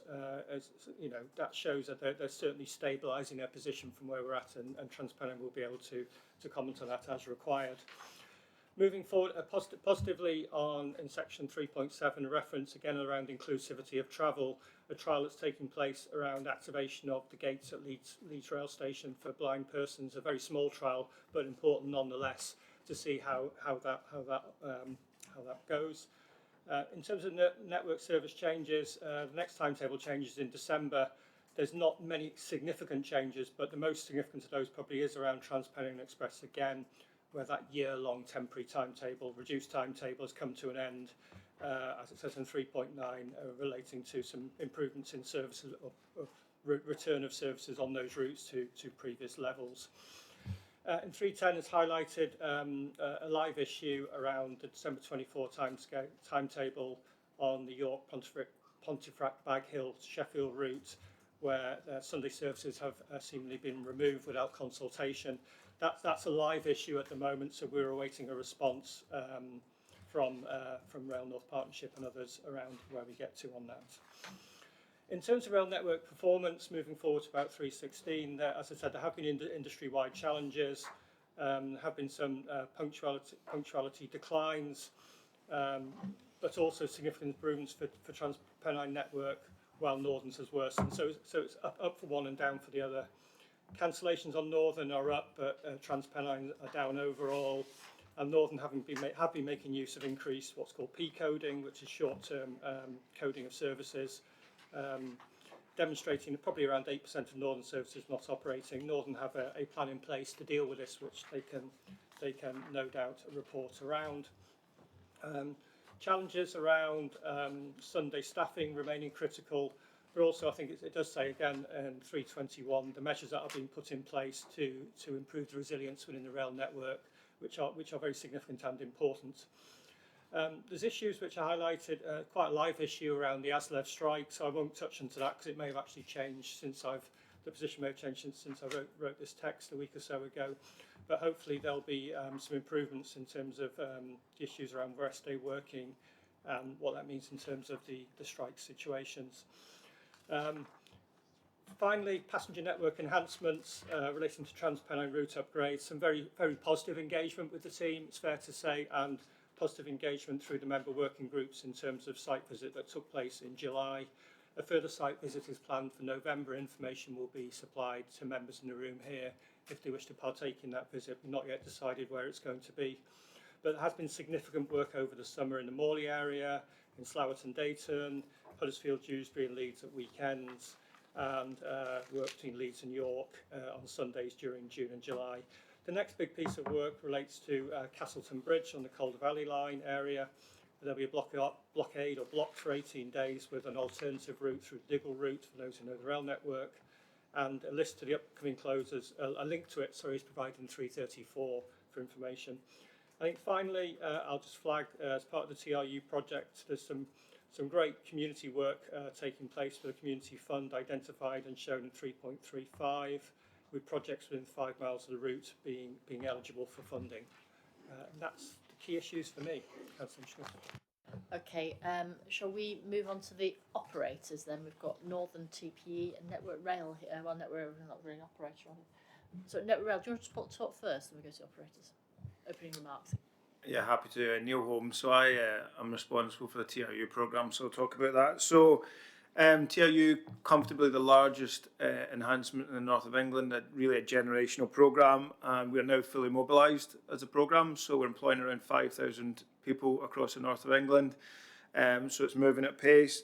A huge amount of work going on. If you get on the train, certainly between here and Huddersfield, you'll see some of the largest civil engineering sites in the north of England, if not the UK, particularly around building the new 400 metre long viaduct that will take 4 tracking from Dewsbury all the way to Huddersfield. So that's really positive for us. We ran our first electric train, which is something we call Key Output 2. Key Output 1 was building and improving the diversionary routes. And that ran from Manchester Victoria to Stalybridge. So that's the first stage of electrification, the first 7 miles of 70 miles. So that's very positive for us. As I said, we've got lots of works. When you go to Huddersfield Station, that's one of the most complex pieces of work. So we're remodelling the station and changing and modernising the canopy whilst keeping that Class 1 listed building in the condition it is. So that's really important for us. From a point of view of people and social value, we're beating our both apprenticeship targets and our graduate targets at the moment, and we have over 85% of the people in the programme are now employed within 40 miles, so very high levels of employment.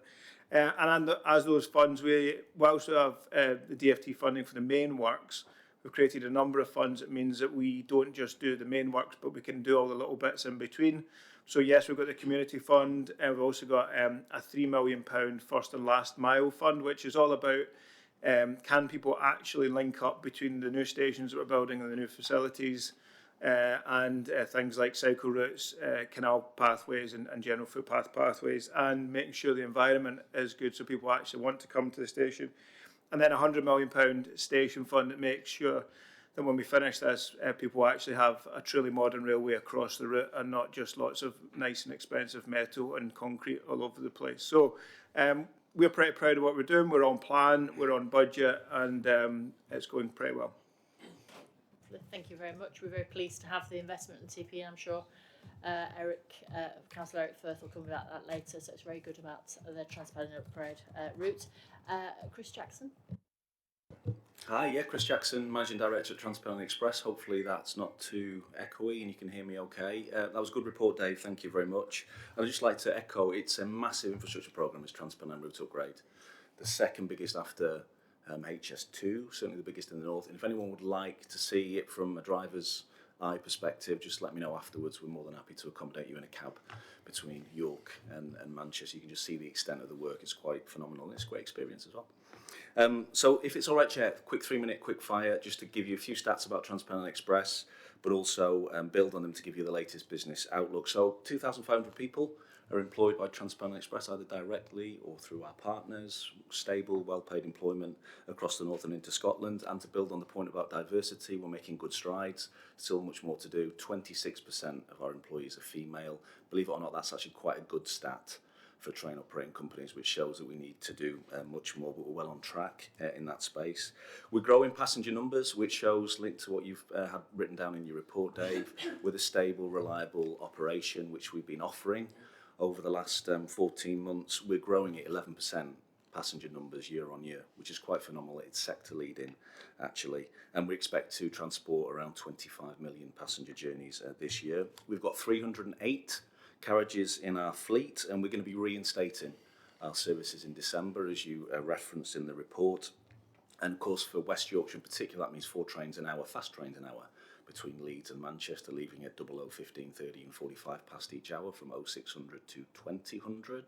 And also, particularly important for where I reside, Castleford is getting an hourly service, as is Normanton, Wakefield, through to York and into Manchester. So that's great improvements in connectivity. That means 12% improvement in seats available on a daily basis, or equates to 1,300 additional seats per day. So we're well on track to deliver on our commitment to reinstate the timetable in December. 70% of our customers are leisure customers. We're wholly reliant on subsidy to operate, 12 pence subsidy per passenger mile, which is quite significant. But if there's one stat that you're going to remember from my update today, please take this one away. Don't just see us as a cost centre. For every £1 that's invested in Transpennine Express, it generates £4 in wider economic return. So we know and acutely aware of the value that we can offer to grow the economy of the North. And of course, we're making some good progress against our recovery plan, which I know Councillor Hinchcliffe has been living and breathing over the last few months. We're still reliant on rest day working, which is an agreement we have with ASLEF. We have that agreement until March next year, and we need that to clear the backlog of driver training. That was one of the core problems that Transpennine faced, but well on track to address that driver training backlog by the early part of next year. And of course, that allows us to reinstate our timetable in December. We're a key partner in the Transpennine Route Upgrade programme, along with Northern. And we've got an order in for 29 brand new trains. We'll be assessing those bids later on this year. We've specified the trains. We know what our Northern demographic want and need, so we've specified them rather than traditionally they've been specified far removed from the North. So, and we're really excited about what that will look like, and they'll be rolled out by the back end of the decade. And Neil's work that he's mentioned is going to mean quite a bit of disruption between now and the end of the decade. So around 160 days per year, trains will be sent on a diversionary route away from the core network. But we're doing our best, and we're well on track to keep passengers' bottoms on train seats rather than bus seats as much as we possibly can. And of course, that's part of the training programme that we've got to make sure that our drivers and conductors can drive over those diversionary routes, and we're making good progress in that space. It's a really exciting business to be part of. We've still got a lot to do. We've got a plan, and particularly my next priority is to address some of our very restrictive driver terms and conditions, and I'm eager to get in the negotiating room with ASLEF to move some of those forwards, because that does hinder. We don't have the flexibility to deploy drivers as we would like to. And just to use a few data points finally to support what I've said, Net Promoter Score, which is a measure of customer sentiment, that sits at +11 for us at Transpennine Express, which is the highest it's ever been. That's been at that level for 2 consecutive periods. And complaints from customers are also at their lowest level on record. So I think customers out there are starting to see the transformation, and we're slowly starting to rebuild trust and confidence in travelling with Transpennine Express. Thanks. Thank you very much, and certainly I think we all welcome a bit more stability in the Transpennine Express and look forward to the restoration of services that we've lost during the recovery period. So thank you very much for that. Northern, and do you want to mention Ilkley when you're doing your remarks as well, please? I will come on to Ilkley. Which part about Ilkley, Chair? Ilkley in terms of the service being reduced between Ilkley and Bradford. Of course. I think to echo Chris's point, there are lots of good things happening on the railway, and we tend to focus on the performance. Absolutely accept that, because we want to deliver a good product to customers, and I think, like our bus colleagues, an unreliable service isn't a good service at all. On some of the challenges that we face, leisure travel, as Dave alluded to in the report, is the 70% of our business currently. Where we do struggle is the Sundays outside of the working week for a lot of our colleagues. And I think one thing to request is that the reform package is essential for the railways, not just for the driver terms and conditions of employment, but for our conductor fraternity also, who do not have Sundays within their working week. Good news on the ASLEF position for industrial action. There has been an offer. I'm sure everybody has seen that, and the ballot goes out this week. So we should know by the end of the month whether that's been accepted. We're hopeful that that deal will be accepted, and that ends the industrial dispute with the drivers for now. As for rest day working, unfortunately, we don't have a rest day working agreement past the end of August, and we're working really hard with ASLEF to try and reinstate or agree a new deal. What that does mean is that impacts on our ability to train our people. and we currently within our business have 7,845 driver training days. Within the East region, which affects colleagues within this room, 1,230 of those within the East. The great news is, from December 23, we've delivered 1,906 days within the East. So when we have the rest day working agreement, we can deliver some brilliant training numbers. If our people are productive and can do the full aspects of their job, their availability increases, as you can imagine. A point on Dave with the P coding in the East. We do not P code. We've done that a couple of times over last year. That's the west side of our business predominantly, and the figures that you see within our website contain the P coding numbers, so it's very transparent. I know sometimes it feels like hidden cancellation. However, our website is transparent and does offer the details for P coding. Some great news, and again for Councillor Hinchcliffe, our education season tickets offer up to 50% off for students, and encourage everybody, all the councillors in the room, to speak to your school fraternities. They are super value for families, and as I say, up to 50% off. One of the great news stories is we've just secured another 220 season tickets at Ilkley Grammar School. Teaches young people a learned behaviour about buying before they get on a train, so ticketless travel is reduced. So again, I'd really encourage people in the room to speak to your education colleagues. On ticketless travel, DfT estimate £240 million of lost revenue per annum, which taxpayers burden. Northern have just recorded a 3% across our business ticketless travel, which is exceptionally good. Within the East region, 2.01. So again, really, really good news. Shipley Depot has been announced, and I think the chair was there. That's a £100 million investment in West Yorkshire. And again, that's going to bring apprenticeship jobs and new opportunities for people of West Yorkshire, and I think that should be applauded. And finally, on the Ilkley, this is regarding the off-peak. I didn't explain myself properly. So obviously it reduced from 2 trains per hour to 1 train per hour after the pandemic, and we're trying to get it back to 2. And obviously I spoke to Rail North this week as well about that, and we need to have a further meeting to see how else we might be able to provide that service within your operating parameters. So it's probably worth another meeting on it. And I think we would agree with that, Chair. On the subsidy, and Chris mentioned that, we need to see it as an opportunity, but Northern's average subsidy is 42 pence per passenger per mile. So as you can see, that does equate to a huge amount of money from a subsidy point of view, but the economic value of £4 for every pound spent is great value, and I think we have to see public service in that light. However, we need to protect the taxpayers' pounds. And then finally, I think on the current performance, the numbers mentioned in there at 6% for the East region. Last period we recorded 4.1% for cancellations, with 80.1 at times 3 and 97.9 at times 15. We have a rest day working agreement currently, and you can see the delivery of performance improve significantly when we do have rest day working. It's essential for the railways, it's probably essential for most businesses, and again, if you are in conversation, to encourage that to continue would be helpful. Thank you. Thank you very much. And there'll be a queue of people wanting to go on Transparent Express to go in the cab, I think, probably as well, actually. So I don't know if you want to share that burden and offer it in Northern as well, actually, but I think I saw a few nods when that went round. So Councillor Morley, Councillor McLaughlin and Councillor Steele. Thank you, Chair. Just a comment, though, on the service out to Manchester and to York from Castleford. That's been a fantastic success story.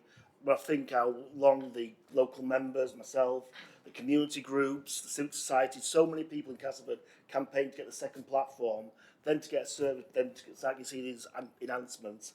I can't thank you enough, the Combined Authority, how we've worked together to get this forward. So a great, great thank you to everybody on that one. If we could just get a bit more on some of our other stations connected within the district, but I just want to say a massive thanks on that one. And also the Bag Hill service, can we please get some information regarding that? cancellation to local members, because I know it's something they are coming under fire with in Pontefract. Thank you. Thank you. Councillor Councillor McLaughlin, sorry.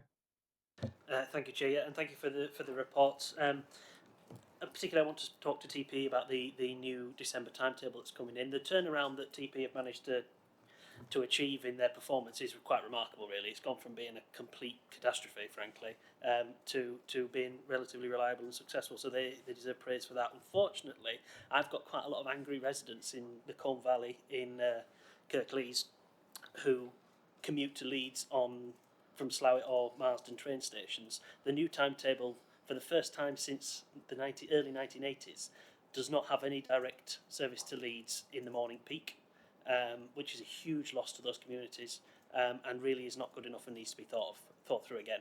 I know in particular that the Mayor herself uses that commuter service, so you might want to really have another look at that. Thank you.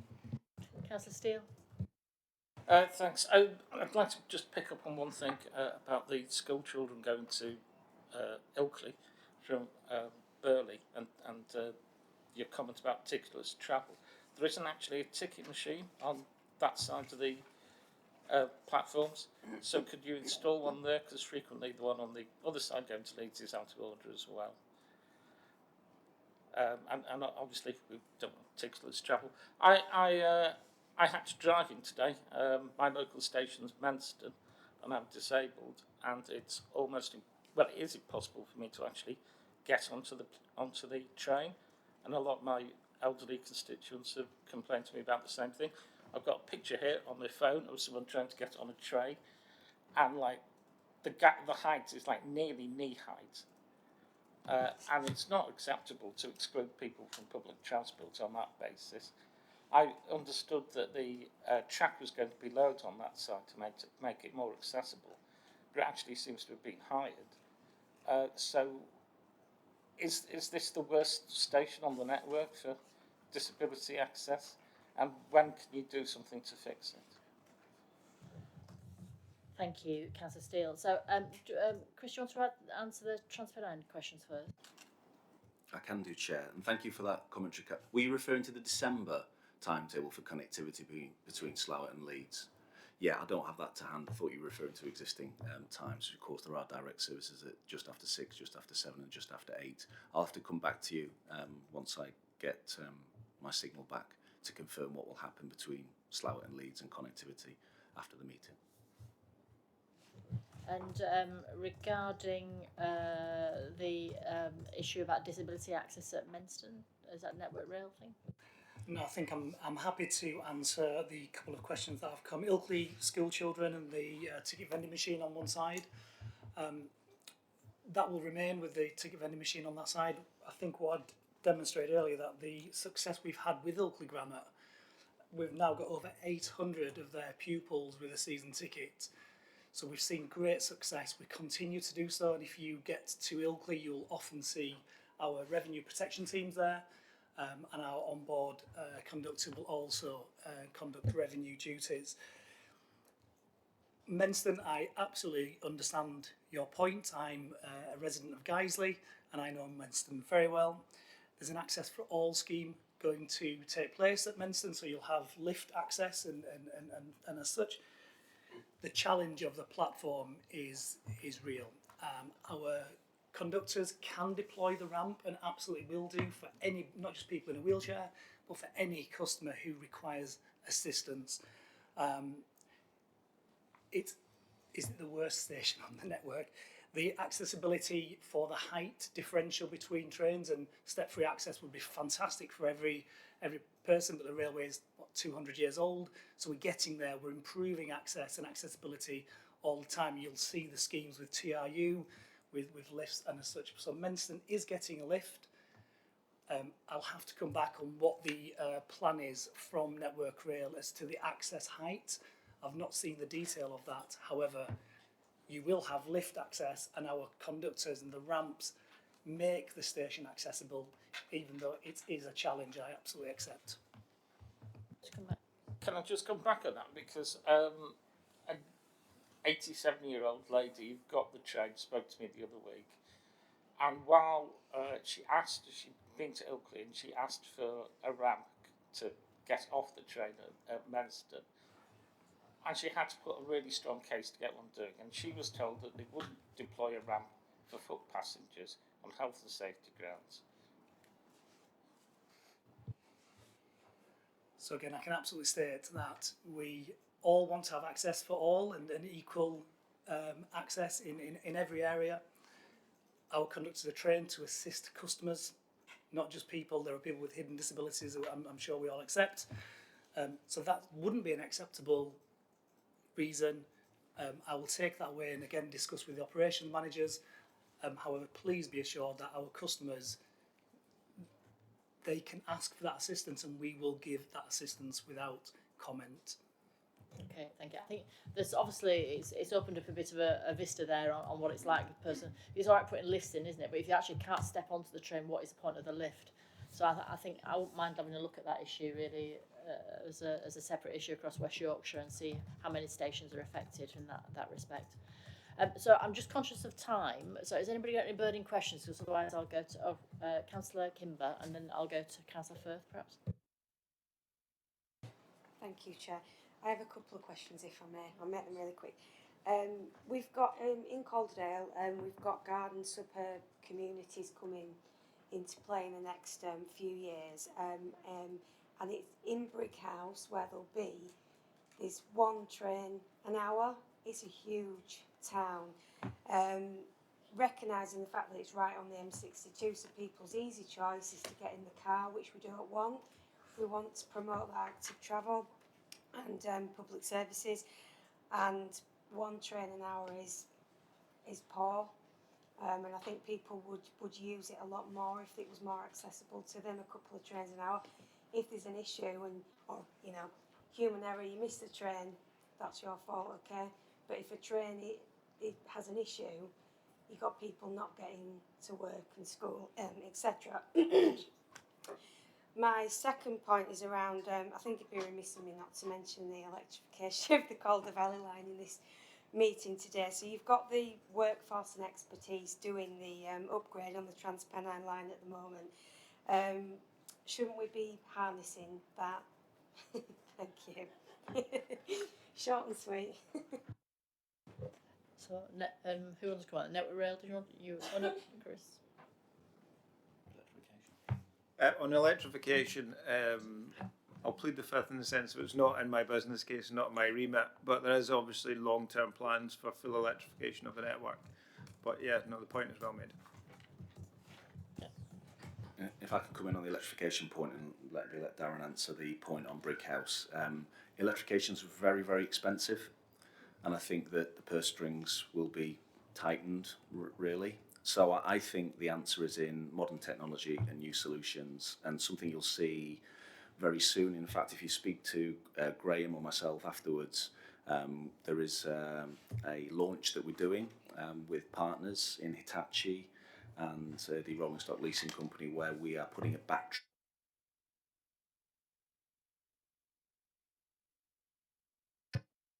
Do I need to push it again? Yeah, we're putting a battery under one of the vehicles, so we have an alternative means of propulsion. I think battery technology and alternative modes of propulsion will be the future, rather than very expensive fixed.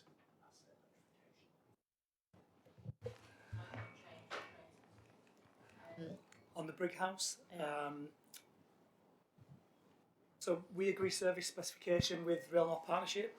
We're under real cost challenges as a lot of the industry is.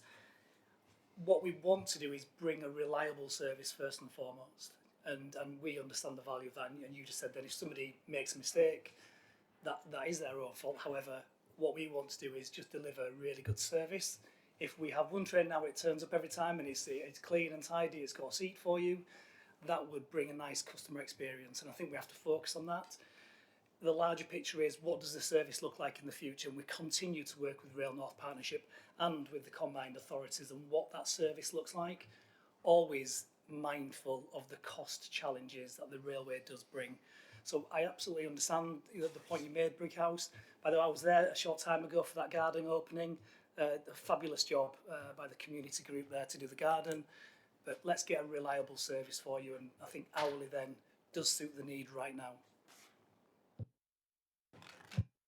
Just really quickly going to come back, not the garden at the railway station, the garden superb communities that we'll be building in Brighouse, which will bring many, many more people into the town. Thank you.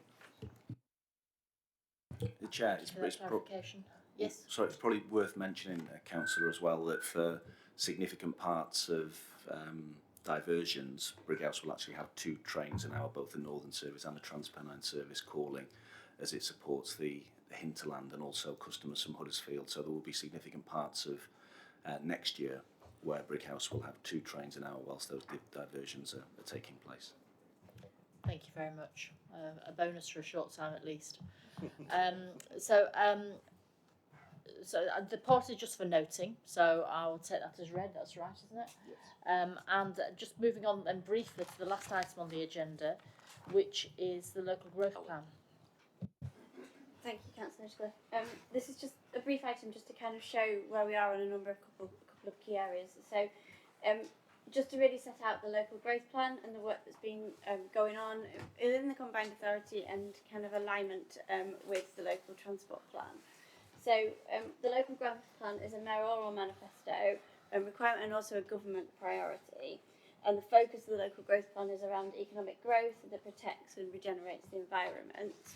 We, alongside that, are also writing the local transport plan, for which the local transport plan is looking at how we can make sure we maximise the benefits of the local growth plan and really ensure that transport network and the infrastructure side enable that kind of connectivity to realise the benefits.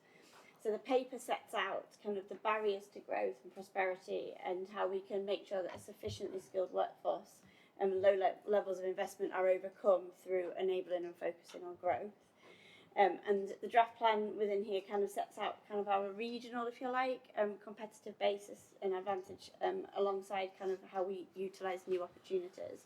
So within the local transport plan, we are really kind of trying to show how its strong role and how our focus going back to delivering a mass transit system, the role of bus and kind of rail and greater active travel links in here will enable us to be able to utilise and grow the local growth plan. So it was really just trying to bring the two together.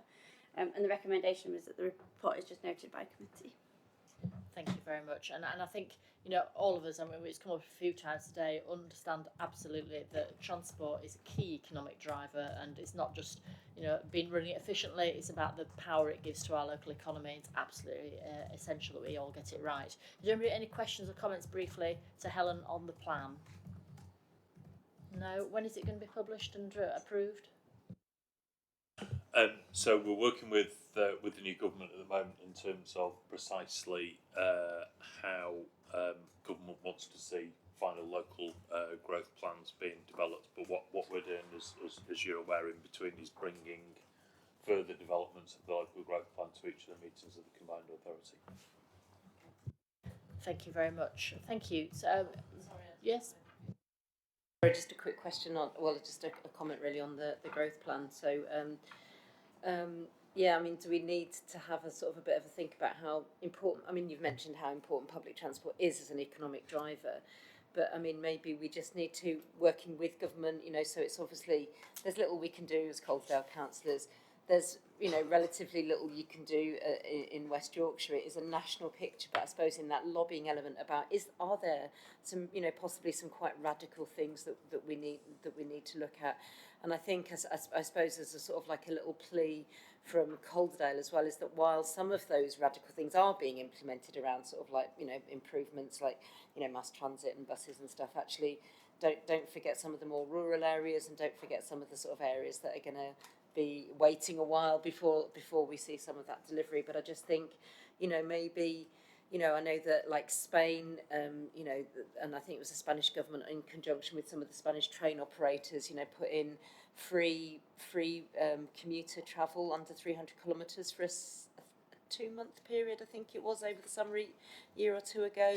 You know, and I mean, you know, I'm not going to go into all the details of that, but, you know, maybe there are some radical solutions for being able to get people back into using public transport. So I think you're preaching to the choir there, Councillor. I know. In that obviously investment in transport and skills, if you want to grow an economy, those are the two key areas that you really need to invest in. And I think that's what our growth plan is definitely going to reflect.